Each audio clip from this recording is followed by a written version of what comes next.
ពីការផ្នែក40ឆ្នាំហើយបាទហើយអត់មានអ្វីហូបទេបាទនេះបាទហុចមួយចានបានហូបប្រសាថ្ងៃបន្តជីវិតអានេះទៅបន្ទប់តាក់ដោយខ្លួនឯងបងប្អូននេះយកប្រលប់អីមិនស្រួលទេបាទនេះអញ្ចឹងពេលឈឺបត់ដៃបត់ជើងអីតែងតែចោះខ្លួនឯងអញ្ចឹងហ៎ចាអូយបងប្អូនហើយ67ឆ្នាំអត់មានកូនចៅទេជើងក៏ស្វិតជើងដើរបានអត់អញ្ចឹងទេបាទដើរបានអង្រិត40ឆ្នាំហើយបងប្អូននេះចាបាទអូយយតើទៅណាបាយដាំខ្លួនឯងបាយខ្ញុំដាំខ្លួនឯងដាំហើអីខ្ជុំហើយចកានគេអត់ទេខ្ញុំដាំអស់នេះខ្ញុំដាំអស់ទៀតចាដាំទឹកក្តៅឲ្យលាកភ្លើងនេះអូអាលាកទឹកក្តៅអានេះលាកទឹកក្តៅដោយសារយើងមើលអត់ឃើញចាខ្ញុំលើកមកវាកពុបទៅអញ្ចឹងរាល់ថ្ងៃដាំទឹកក្តៅខ្លួនឯងបានទៀតទឹកក្តៅដាំហូបភាសាខ្លួនឯងដាំបាយអូយមើលអត់ឃើញដាំមិនទៅលោកយាយខ្ញុំចេះតែដាំខ្ញុំចេះតែវាស់ទឹកដាំយាយទៅអូយាយពីការផ្នែកបងប្អូនឲ្យបញ្ជនប៉ុន្មានហើយ67ឆ្នាំបងប្អូនអរគ្នាបាទព្រោះនៅតែម្នាក់ឯងអត់មានកូនចៅអីទេហើយលោកយាយថ្ងៃពិបាកអីខ្លះជួយប្រាប់បងប្អូនយើងតិចមកខ្ញុំពិបាកក្នុងខ្លួនខ្ញុំឈឺខ្ញុំពិបាកក្នុងដូចថា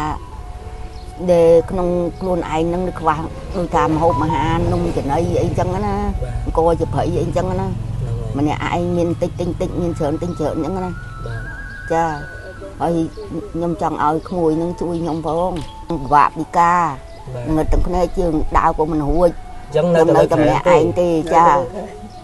ខ្ញុំនៅតែលើខែទេសូមឲ្យបងប្អូនមិនសូមឲ្យច្រើនទេគ្រាន់តែបានហូបភាសាយើងទៅមុខទៀតជួយខ្ញុំផងព្រោះឥឡូវចិត្តដល់ដល់ចូលឆ្នាំហ្នឹងណាចាបាទហើយផ្ទះអីលិចដល់លិចអស់ហើយណាផ្ទះលិចអស់ហើយផ្ទះខ្ញុំទូភ្លៀងហើយពកភ្លៀងមកហូរហើយខ្ញុំមានបងប្អូន2នាក់ហ្នឹងតែខ្ញុំក៏គ្មានណាដែរគាត់បាក់ជួយបន្តិចបន្តួចបងប្អូននៅចំណត់ពតគេវាយចោលអស់ហើយបងប្អូនគេវាយចំណត់ពតអស់ហើយចា2 3នាក់គេវាយចោលអស់ហើយចំណត់ពតបាទតែនៅវាហ្នឹងវាល្ងិតភ្នែកកាលហ្នឹងចំណត់ពតហ្នឹងគេឲ្យទៅបាញ់ថ្នាំកបាសដល់ថ្នាំកបាសហ្នឹងវាចូលភ្នែកទៅឈឺភ្នែកឈឺភ្នែកអញ្ចឹងទៅភ្នែកហ្នឹងមើលអត់ជាទេបាទឡំកមួនប៉ុនចំណត់ហ្នឹងយើងអត់មានពេទ្យមានអីទេណាខ្សែគិតទៅល្ងិតហ្នឹង40ឆ្នាំជាងហើយ40ឆ្នាំជាងហើយតាំងខ្ញុំមិនតាន់កើតបងប្អូនហើយដល់នេះទៅក៏ចេះខ្ញុំនឹងจะមានបន្តិចឲ្យបន្តិចទៅមានច្រើនឲ្យច្រើនទៅចាព្រោះកូនខ្ញុំ4 5នាក់ដែរអ្នកមីង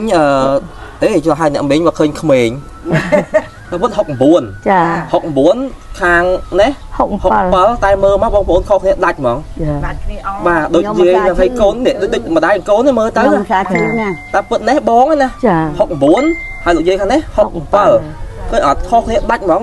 តែមិនដែរឲ្យប្អូនអត់ទេណានៅតែមាននៅទៅឲ្យតើខ្ញុំអត់ឲ្យខ្ញុំអត់នៅកូនញាតិចិត្តខាងគេយកមកឲ្យដែរញាតិចិត្តខាងល្អដែរបាទគេយកមកឲ្យទៅខ្លះបាយខ្លះសាឡអញ្ចឹងទៅណែកហើយលោកយាយចាគាត់ដៃត្រូវជើងអីទេលោកយាយត្រូវដែរអូស្មអញ្ចឹងចាហើយដាំបាយឮថាដាំបាយខ្លួនឯងទៀតចាកាត់ភ្លើងកាត់អីអស់ហ្នឹងកាត់អស់ហ្នឹងកាត់ចោលលាកទឹកក្តៅផងអីផងលោកយាយឡប់ទៅអូបងប្អូនហើយនៅម្នាក់ឯងនេះហើយគេហៅថាជីវិតណាព្រោះរៀនរស់នៅដោយខ្លួនឯងណាបាទមិនមែនចឹងហើយពឹងបង្ហើមអ្នកដតីដកណាឃើញទេបាទដាំបាយខ្លួនឯងពុះអស់ខ្លួនឯងបាទស្ទាបទៅពុះចឹងហ៎ហើយតែខ្លួនពិការផ្លេចបងប្អូនសម័យមើលថាពេលបងប្អូនដុតផ្លេចបងប្អូនធ្វើបានបាទឃើញអត់មុតដៃខ្លះទៅជើងខ្លះទៅស្ទាបខ្លះទៅបាទដាំបាយមិនមែនដាំហ្គាសណាដាំបកាត់ខ្ជុងក៏បកាត់អាមិនទៅបងប្អូនណាបាទអស់ទេខ្ញុំបកាត់អស់តាបាទយកអស់ទៅដាំបាយយកមិនយកអស់ទៅដាំបាយខ្ញុំមើលដាក់កធុនកធុនធំមានឲ្យពីណាជួយលើកអីលើកយកទៅដាក់ទៅអូសទៅយល់ណាស្ដីគេទៅឃើញគេមកអញ្ចឹងទៅស្ដីគេឲ្យជូនឲ្យតិចទៅអញ្ចឹងឡើងផ្ទះក៏ឡើងខ្លួនឯងដែរហើយត្រូវជើងហ្នឹងស្វិតទៀតហ៎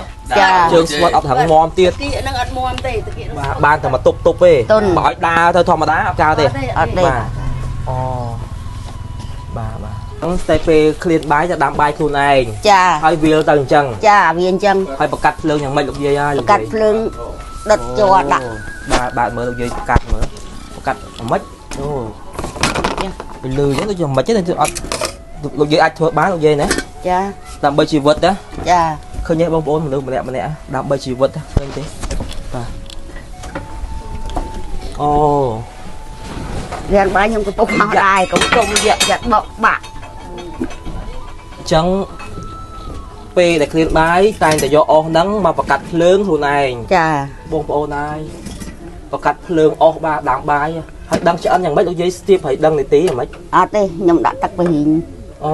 បាទហើយបកាត់ភ្លើងខ្លួនឯងអញ្ចឹង ចា អូបងប្អូន ខ្ញុំពញើខ្លួនឯងទៅប្រកាត់ភ្លើងខ្លួនឯ ចាំ ង មិនន័យថាជីវិតបងប្អូនឃើញទេរៀនរស់ដោយខ្លួនឯងឃើញអត់អូបកាត់ជ័រហ៎ ចា បាទ ប្រកាត់ភ្លើងអីអត់ទេ បាទបើបកាត់តិចមើលនិយាយបកាត់តិចមើលដាក់មិនទៅនិយាយស្ទាបហើយ ចា អញ្ចឹងចៅមកនេះថតដើម្បីស្បៃរកជំនួយជួយលោកយាយណា ចាចា ព្រោះមានបងប្អូនយើងគាត់ឃើញគាត់ចង់ពឹងពាក់ចៅមកជួយ ចា ហើយនេះឥឡូវចៅមានក2B ចំនួន10គីឡូ ចា និងត្រីខមួយយួរ ចា ដែលជារបស់បងប្អូនប្រុសម៉ៅសុខុម ចា ប្អូនម៉ៅសុខុមណា ចា ជូនដល់លោកយាយ ចា ក 2B តូចក៏ដូចជាត្រីខនៅលោកយាយណាបាទនេះ ចា បាទអរគុណលោកយាយណាអរគុណ ចាចាអរគុណណាស់ណាអរគុណគួរឲ្យបានអ្នកបាន ហើយ ផល បើសិនជាមានបងប្អូនយើងក៏ចូលរួមក៏ឃើញពេកនឹងជួយទៀតមកទៀតនៅនេះគេហៅថាភូមិ